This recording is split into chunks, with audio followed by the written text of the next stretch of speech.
Primetime News is your current affairs offering, furnishing you with insights into local, continental, and global headlines. Many thanks for joining me for the midweek edition. I'm Primrose Harasis. International Women's Day leads tonight's bulletin.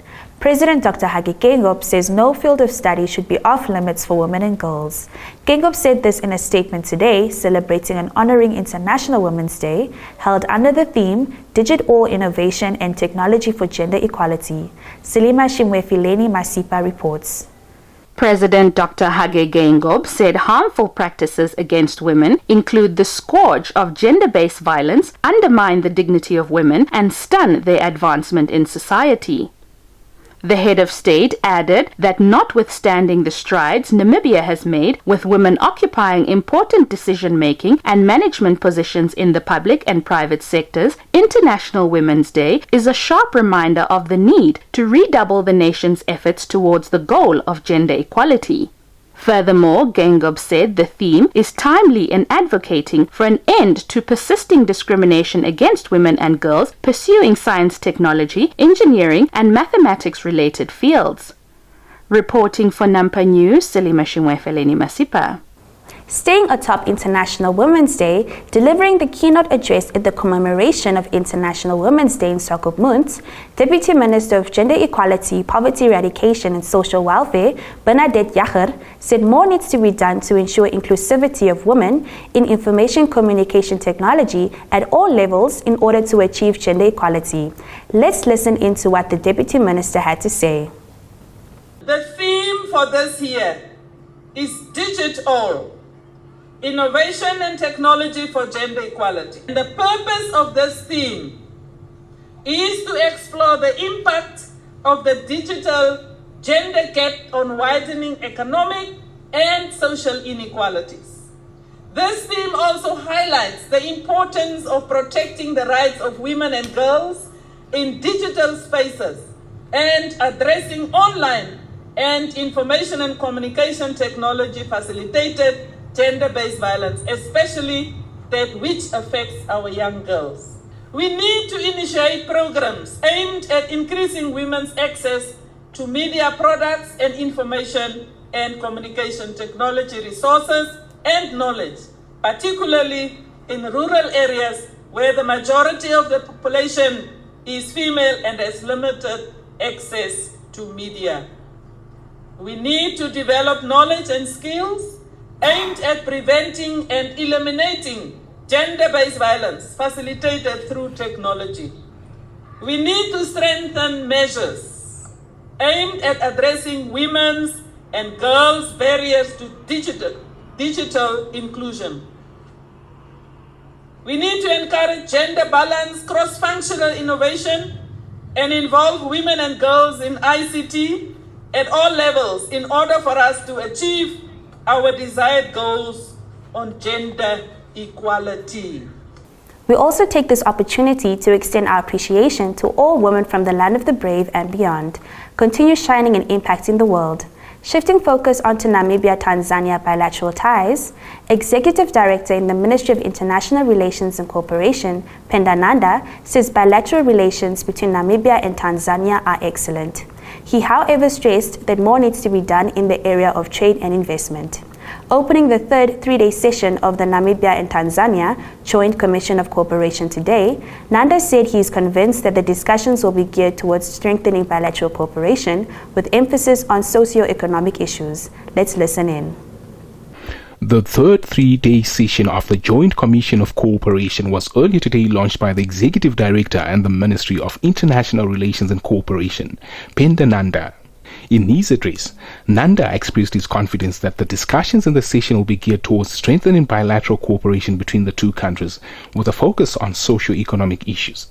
He emphasized that Namibia and Tanzania are both members of SADC bloc and the African Union, and that the JCC should also aim to derive benefits from the African Continental Free Trade Area. Tanzania's Deputy Permanent Secretary of the Ministry of Foreign Affairs and International Cooperation, Fatima Rajab, also spoke at the event, stating that the objective of the meeting is to take a step towards implementing the second session of the JCC held in Tanzania in 2016. Reporting for Primetime News, I'm Michael Madimba. Our next story is the ongoing murder trial of Stephen Mulundu and Azan Madisia, who stand accused of murdering Shannon Vassafal. In today's court proceedings, Mulundu took to the stand to give his testimony and made a startling revelation regarding the day of the murder.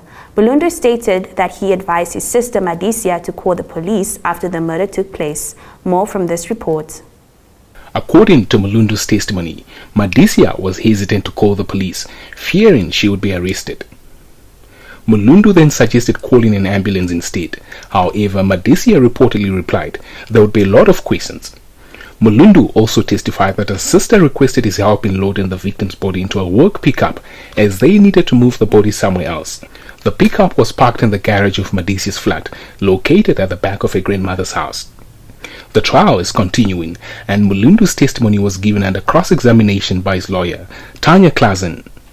Shannon Vassafal was reported missing on April the 10th, 2020, and their remains were found buried in a harbour town on October the 6th, 2020, after an anonymous text message was sent to the deceased father. Reporting for Primetime News, I'm Michael Madimba. We will continue to follow this case closely and bring you updates as they become available. Your top roundup is up next.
Welcome to the business segment.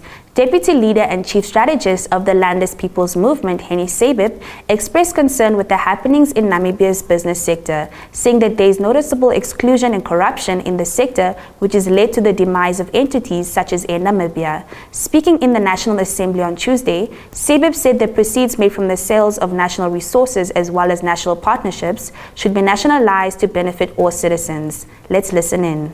Corruption has become ingrained in the Central Procurement Board of Namibia and is synonymous with all public enterprises, and this has in some instances led to the eventual demise of some of them, like the Air Namibia.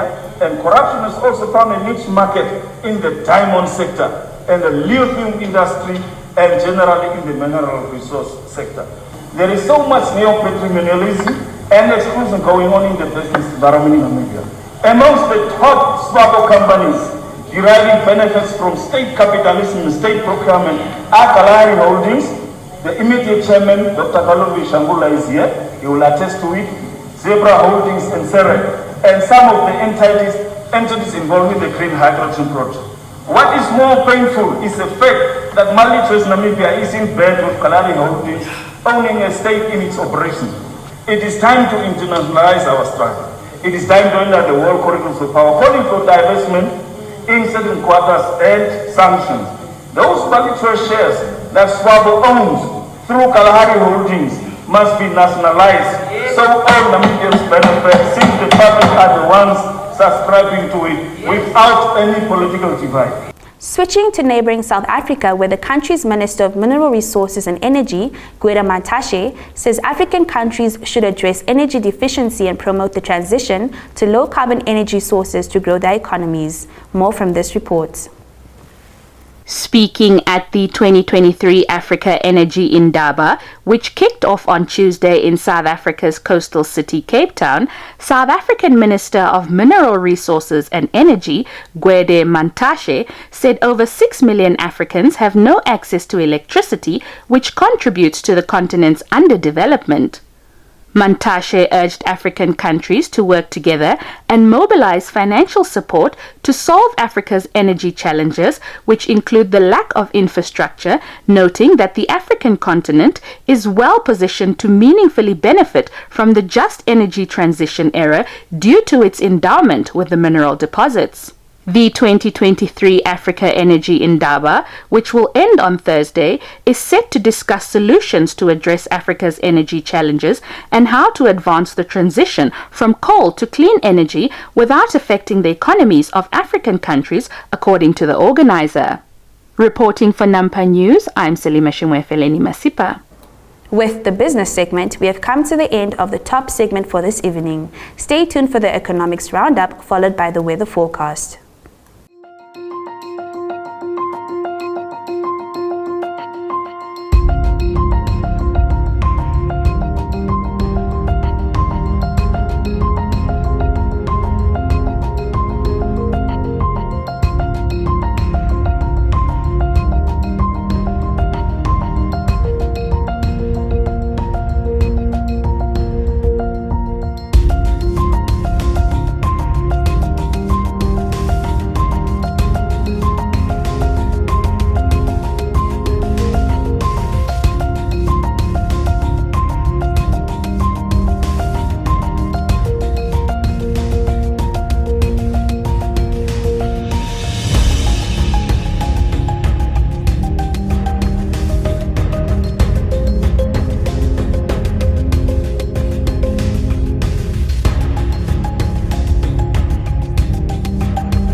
Welcome to Sport Planet.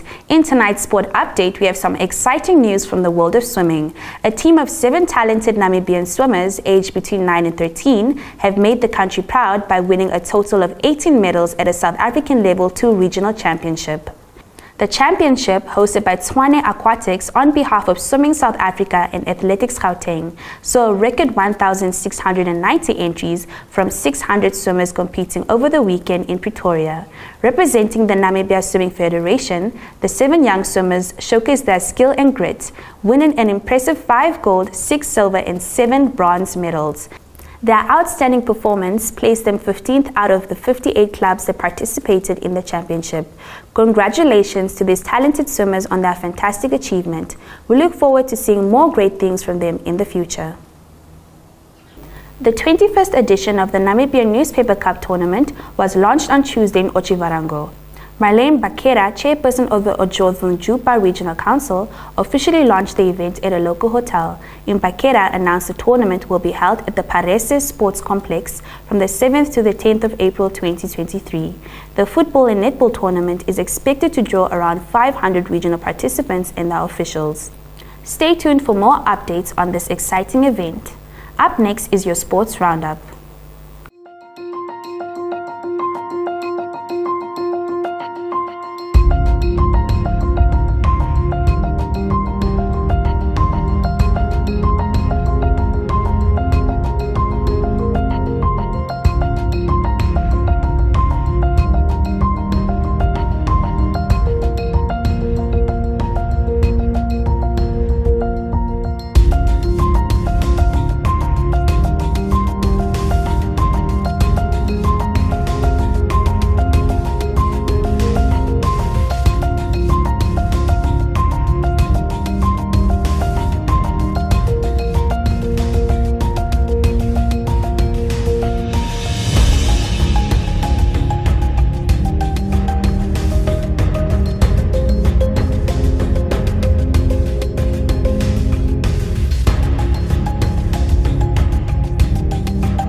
With that, we have come to the end of tonight's newscast. Do make a date with us tomorrow evening for more updates on local, continental, and global affairs. From myself, Primrose Harasis, and the entire team behind the scenes, good night.